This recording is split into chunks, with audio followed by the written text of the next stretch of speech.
If you're waiting for the market to go down before investing, we hope you watch this first. Because one sentence that my sister said to me reminded me why so many people miss out on growth. Itong weekend kasi, nandito siya sa bahay and we were talking about finance. And sabi niya sa akin, I'm gonna wait for the market to go down before I start investing again. Kami ni Haven, that's how we used to think. Yeah. But after investing for 30 plus years, we learned that returns do not come from perfect timing. It simply comes from being invested. And today, we want to tell you why. Kasi every year that you wait is another year you're making your retirement harder than it needs to be.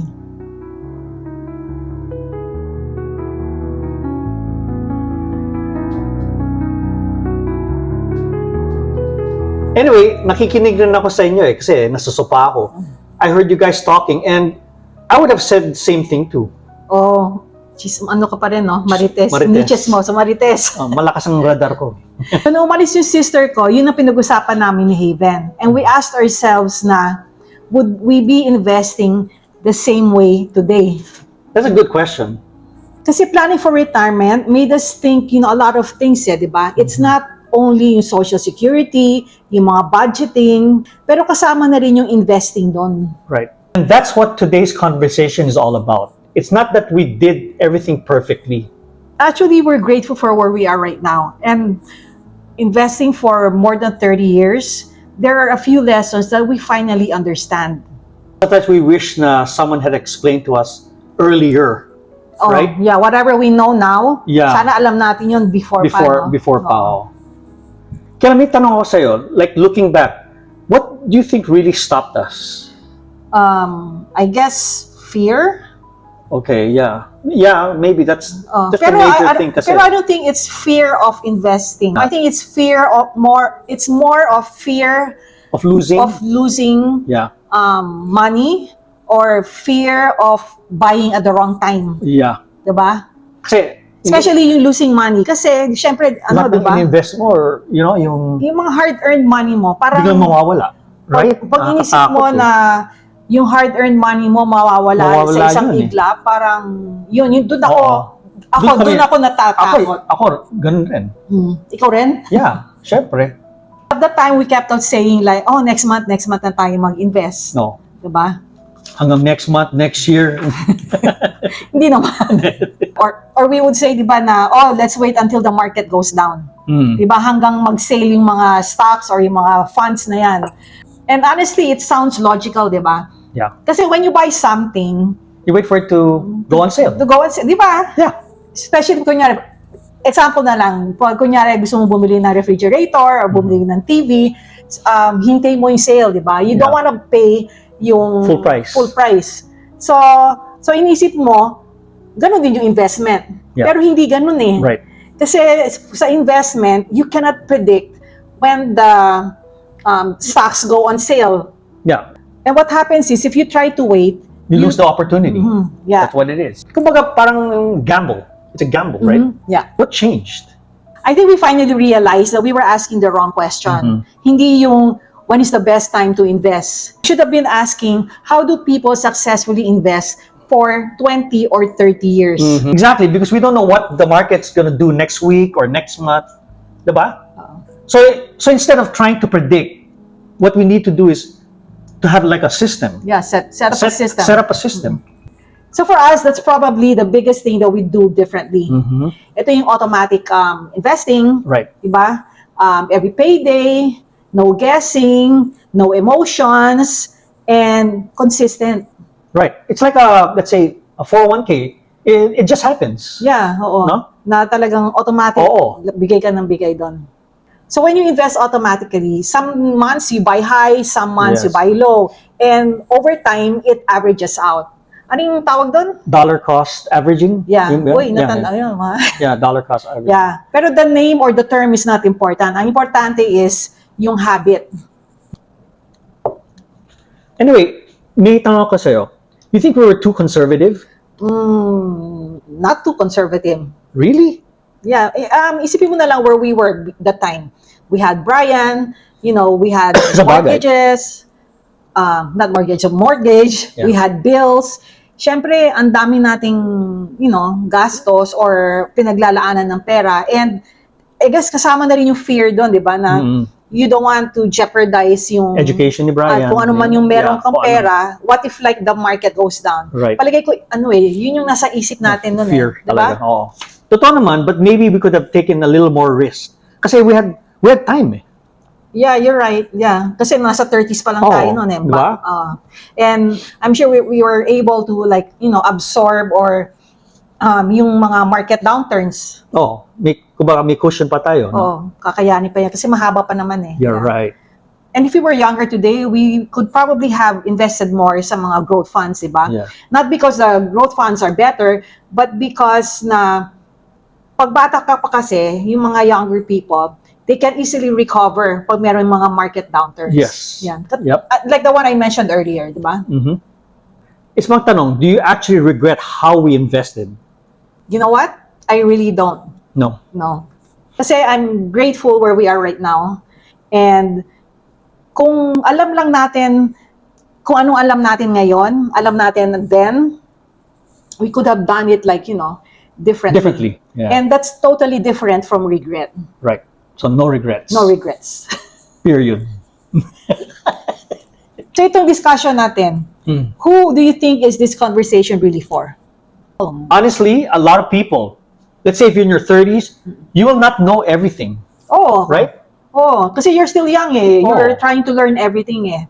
You will actually never know everything. Yeah. Right? That's the bottom line. And also like don't be scared.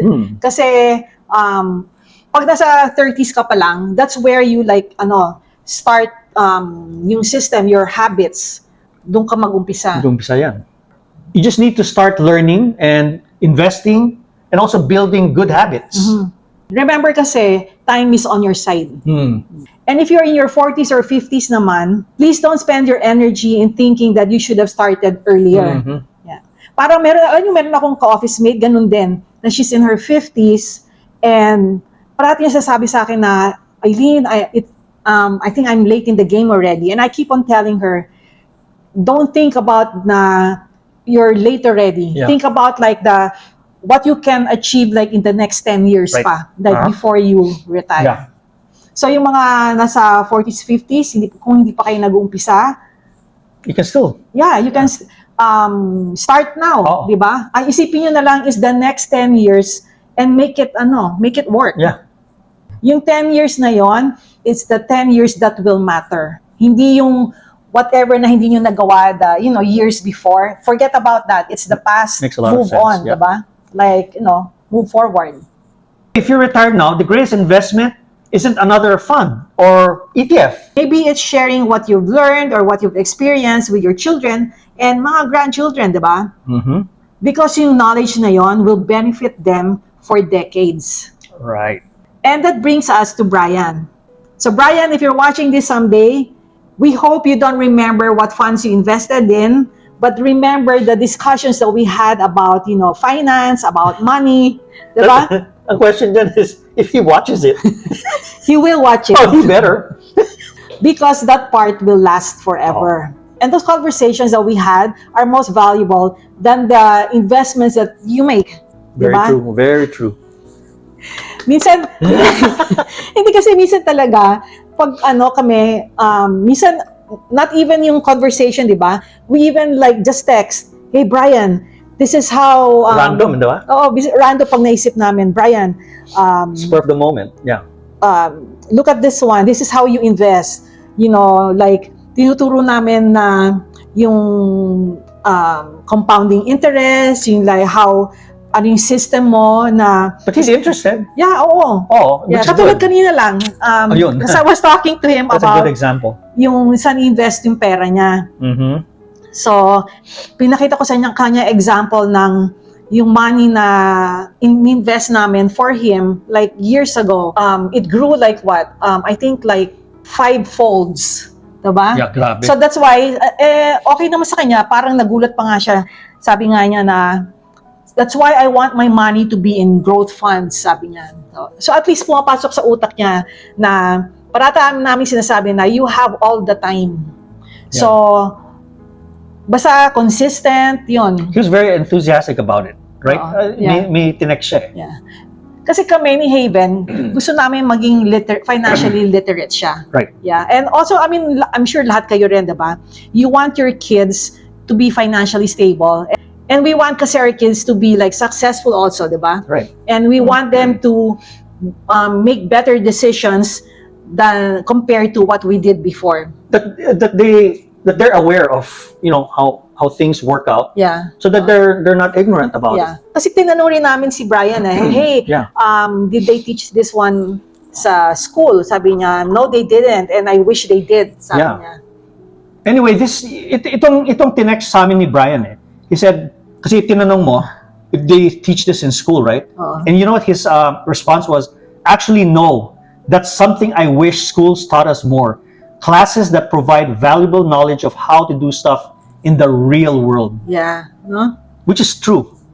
I like how he said it. So, you know, for us to convey this message sa kanya, you know, it has an impact, which is good. Yeah. See, that's our whole goal. Yeah.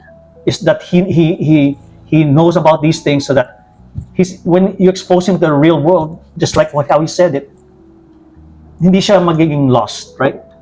So preparing for retirement has taught us a lot about money, yung health, family, mga investment, Yeah. right?